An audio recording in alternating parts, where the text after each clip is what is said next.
अरे मर गया रे, कोई तो मुझे बचाओ, कोई तो मुझे इस चुड़ैल से बचाओ, ये मुझे ले जाकर खा जाएगी। अगले दिन, ए विमला, जल्दी से ये सारे बर्तन धो ले, अंधेरा होने वाला है। अगर रात हो गई तो चुड़ैल यहाँ आ जाएगी। जी माँ जी, मैं रात होने से पहले सारा काम खत्म कर लूंगी। फिर इतना बोलकर विमला की सास घर के अंदर चली जाती है।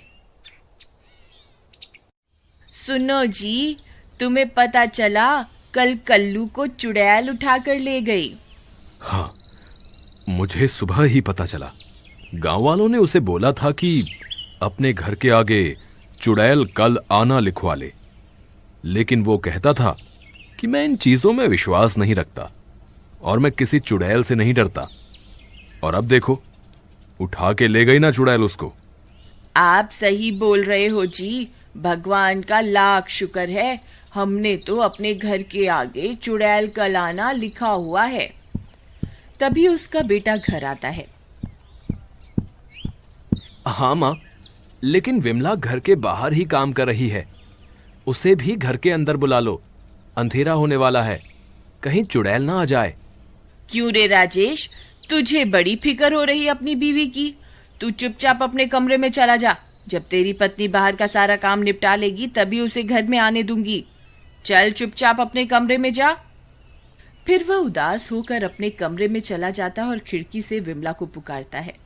विमला, विमला, अंधेरा होने वाला है, कहीं चुड़ैल ना आ जाए। लेकिन मेरा काम अभी खत्म नहीं हुआ, अगर मैं काम अधूरा छोड़ के आऊंगी तो माँ जी को अच्छा नहीं लगेगा। मैं यहाँ नहीं रहना चाहिए, कहीं चुड़ैल ना आ जाए। फिर विमला घर के अंदर जाने लगती है। अरे बहू रानी, अंदर कहाँ घुसी आ रही हो? अभी तो इतने सारे बर्तन पड़े हैं, वो कौन साफ करेगा? माँ जी, मैं कल सुबह जल्दी उठकर सारा काम निपटा दूंगी, लेकिन अभी रात हो गई है, मुझे घर के अंदर आने दो, वरना चुड़ैल मुझे उठाकर ले जाएगी। ठीक है, तुझे एक ही शर्त पे घर के अंदर आने दूंगी। मुझे सोने के कंगन पहनने का बहुत शौक है, तू अपनी माँ को बोल के मुझे सोने के कंगन बनवा दे। नहीं नहीं माँ जी, ये आप क्या कह रही हैं? मेरे माँ बाप ने लोगों से कर्जा लेकर तो मेरी शादी की है, वह आपकी ये मांग कैसे पूरी कर पाएंगे? आप मुझसे जितना चाहे काम करवा लो, मैं उफ तक नहीं करूंगी, लेकिन मेरे माँ बाप से कुछ मत मांगिए।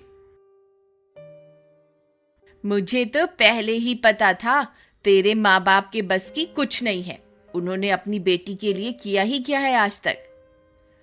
इतना बोलकर विमला की सास गुस्से में अपने कमरे में चली जाती है।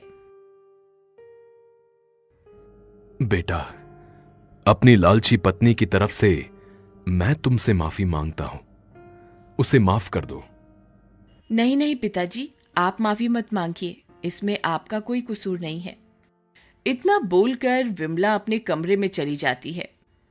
इस लालची औरत ने तो आज हद ही पार कर दी, ऐसी पत्नी होने से अच्छा तो न ही हो।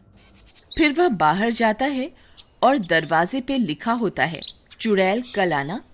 वह उसे काट कर चुड़ैल आ जाना लिख देता है और जल्दी से घर के अंदर चला जाता है और अलमारी के पीछे छुप जाता है। फिर अंधेरा होने पर चुड़ैल अपने शिकार पर निकलती है।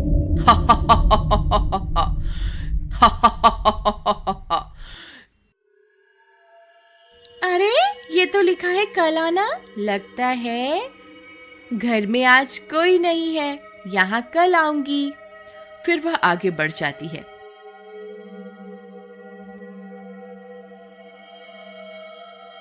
अरे यहाँ तो लिखा है आ जाना।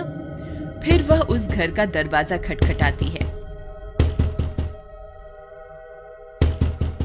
अरे लगता है चुड़ैल आ गई। अरे मर गए रे, ये तो सच में आ गई। कहीं दरवाजा खोलने विमला ना आ जाए। अरे इतनी रात गए कौन आ गया? कहीं खेत में काम करने वाला बिरजू किराया देने तो नहीं आया? तभी वह दरवाजा खोलने जाती है। अरे बिरजू रुक जा, आ रही हूँ। आज तो मजा आ गया, रात को भी लक्ष्मी के दर्शन हो जाएंगे। फिर जैसे ही वह दरवाजा खोलती है, वह हक्की बक्की रह जाती है। अरे मर गए रे, ये तो चुड़ैल है। हे भगवान मुझे बचाओ। अरे सुनते हो, कहाँ हो? देखो चुड़ैल हमारे घर आ गई। अरे विमला कहाँ है तू? जल्दी बाहर आ।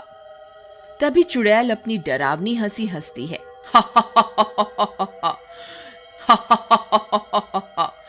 तुझे मुझसे कोई नहीं बचा सकता। इतना बोलकर वह उसे उठाती है और आसमां में उड़ जाती है। सब गांव वाले इस मंजर को अपनी आंखों से देखते हैं, लेकिन कोई भी डर के मारे उसे बचाने के लिए बाहर नहीं आता और चुड़ैल उसे उठाकर अपने साथ ले जाती है। शुक्र है भगवान का, इस लालची औरत से जान तो छूटी। तभी विमला बाहर आती है।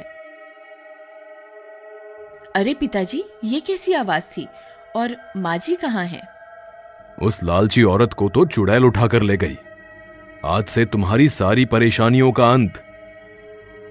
लेकिन पिताजी, हमने तो घर के बाहर चुड़ैल कल आना लिखा हुआ था, तो फिर चुड़ैल हमारे घर कैसे आ गई? अरे ये क्या, किसी ने इसे काटकर चुड़ैल आज आना लिख दिया। ये किसने किया? ये जरूर किसी गांव वाले की शरारत है। मैं अभी पता लगाता हूं। ठहरो बेटा, तुम्हें कहीं जाने की जरूरत नहीं है। ये मैंने ही किया है। इस लालची औरत को सजा मिलनी चाहिए थी। नहीं पिताजी, ये आपने ठीक नहीं किया। आपको ऐसा नहीं करना चाहिए था। बेटा, मुझसे रोज रोज तुम्हारी ऐसी हालत देखी नहीं जाती थी, इसीलिए मुझे लगा कि इस लालची औरत को सबक सिखाने का यही सही तरीका है। अब क्या करें? मां को वापस कैसे लाएं? इतनी रात में जंगल में जाना खतरे से खाली नहीं होगा। हम सुबह होने का इंतजार करते हैं। नहीं नहीं, जब तक तो बहुत देर हो जाएगी। हमें माँ जी को अभी ढूंढना होगा। अरे विमला, तुम पागल हो गई हो क्या, जो इतनी रात को इतने घने जंगल में जाने की बात कर रही हो? हमें सुबह होने का इंतजार करना ही होगा।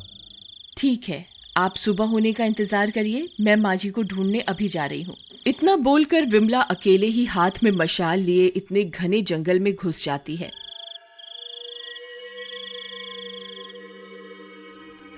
हे भगवान, कृपा करके मेरी बहू का साथ देना। वहीं विमला जंगल में चुड़ैल की तलाश करती रहती है। तभी उसे डरावनी आवाजें सुनाई देती हैं। विमला बहुत डर जाती है। तभी उसे डरावनी हंसी सुनाई देती है।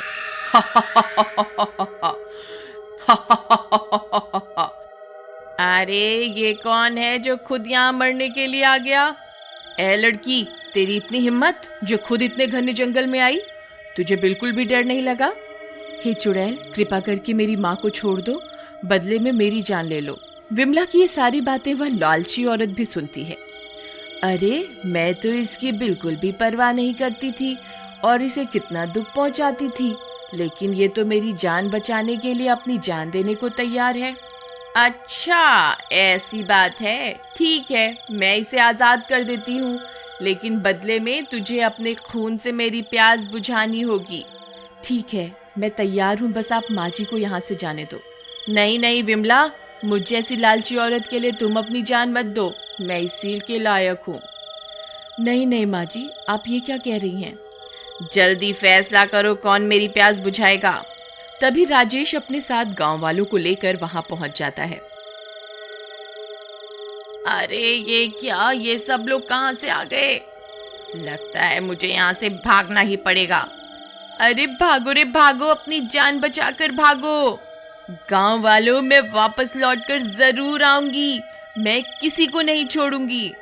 विमला, हम सब तुम्हारी बहादुरी देखकर दंग रह गए। तुमने जो आज किया है, ऐसा करने की हिम्मत किसी में नहीं थी। भगवान सबको तुम्हारी जैसी बहू दे। देख लालची औरत, तू इसे कितने दुख देती है और आज इसी ने तेरी जान बचाई है। बहू, मुझे माफ कर दे, मैंने तुझे बहुत दुख दिए हैं। कोई बात नहीं माँ जी, आपको माफी मांगने की कोई जरूरत नहीं है। मॉरल, एक बात याद रखिए, बहू भी किसी की बेटी है।